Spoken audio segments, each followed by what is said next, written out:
BMW make fantastic M cars, but did you know they also make M bikes? Their first ever was the phenomenal M1000RR, a fast, track-focused monster of a superbike that competes with the very best. But BMW's M division isn't finished. It recently released its second two-wheeled offering, this time in the form of the M1000R.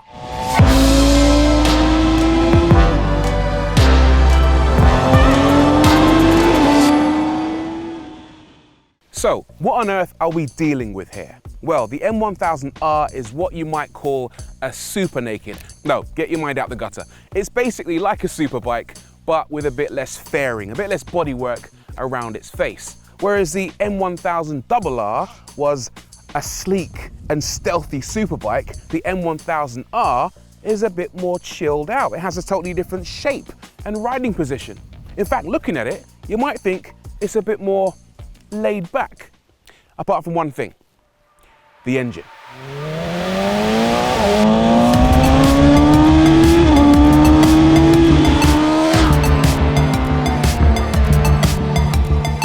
Now I know what you're thinking, it's an animal, and of course it is, but it's actually a bit like having a pet lion, with the emphasis actually on pet, because at low speeds, it's quite tame actually. It's quite tame. It's got a bunch of different riding modes. We've got wet, road, dynamic, and a couple of versions of race. And in the road mode, it's actually quite chilled, surprisingly chilled. I learned to ride on a Honda 600cc, and this feels every bit as chilled out as that. It's an easy daily.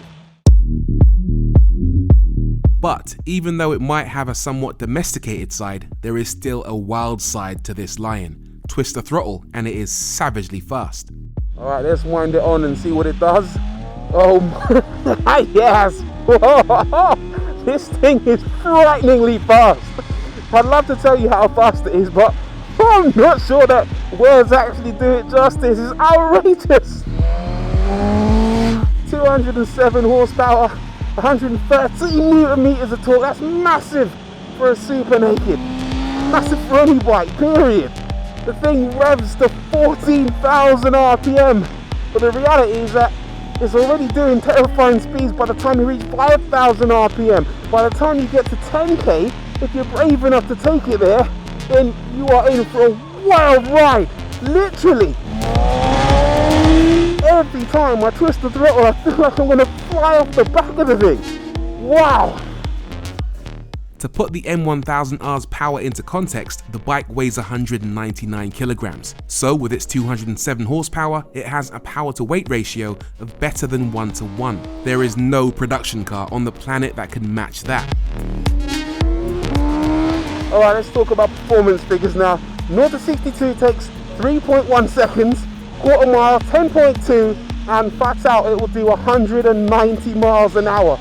It would accelerate faster, but of course it's limited by traction. The thing's got only one back wheel, so if you dump all the power in one go, it just wants to wheelie. I've driven a ton of fast cars that feel rapid off the line, some quicker than this, but once you're up and running on this bad boy, it just keeps pulling in a way that just feels psychotic.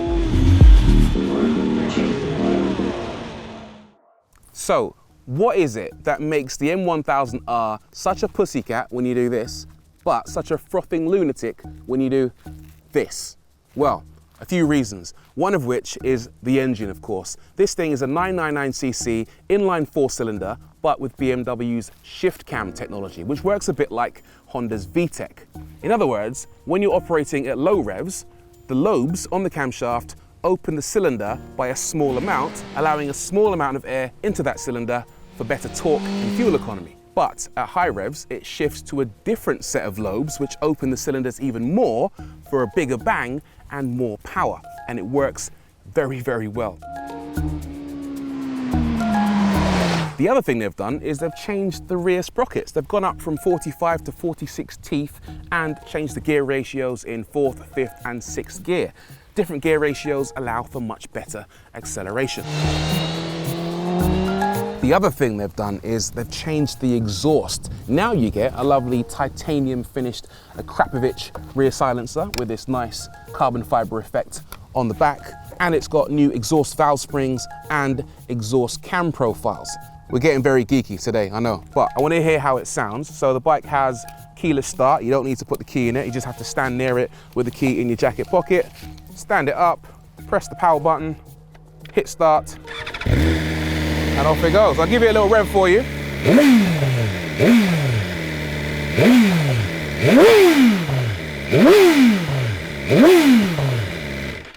Pretty decent. I mean, the thing's got about 17 different catalytic converters inside of it, but the sound isn't bad.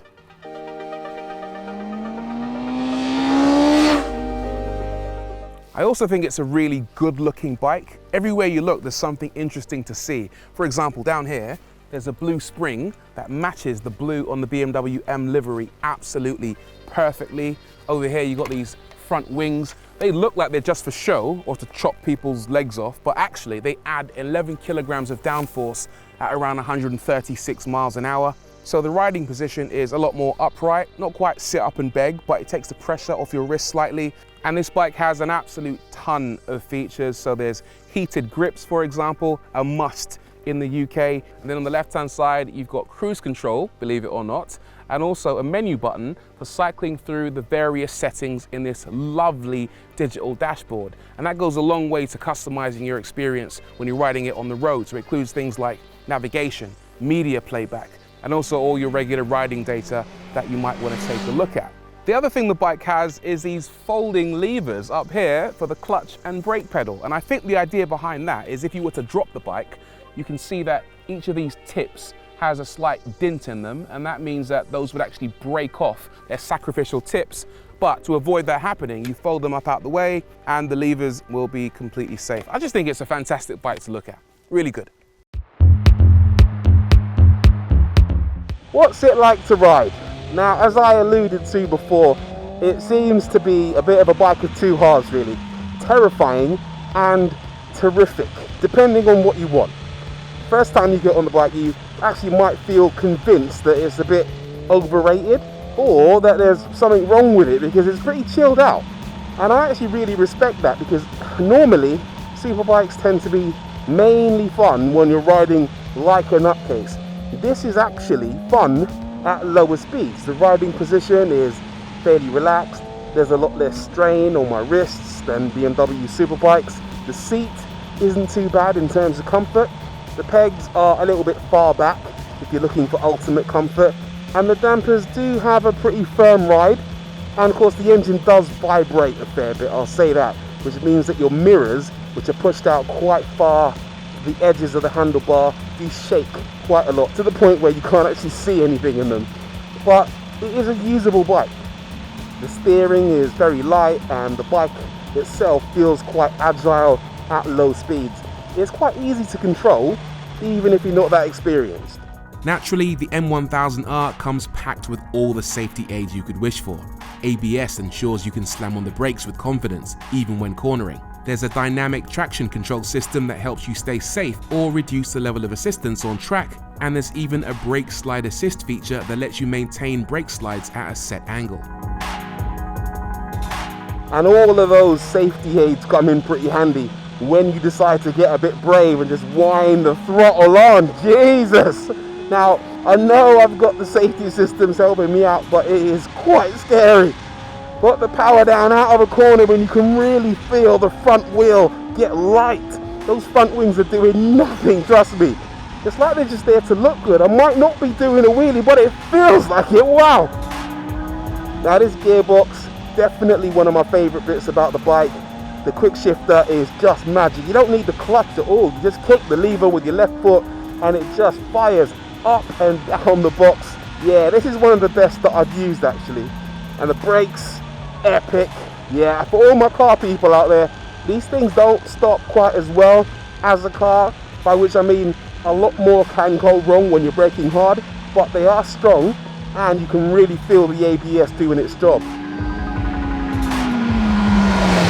Agility is good, doesn't feel heavy at all. You can flick it through corners nicely, one way and the other. and it doesn't actually feel like a bike. You have to wrestle with it all. There's a lightness to it that gives you the confidence in these bends. But the overall experience is dominated by that power when you want it to be, of course. It's phenomenally fast. Oh man, this is a tremendous bike. Naturally, you could ask yourself whether a bike designed for roads even needs to be this fast. But it is, and not to the detriment of its usability at low speeds. And that's what makes the M1000R so good. It's a bike you can ride anywhere, road and track, and it will acquit itself beautifully. It's a bike that makes you feel safe when you need it to, and a bike that will set your heart racing when the mood arises. It's an awesome package that shows BMW's M division is at the top of its game.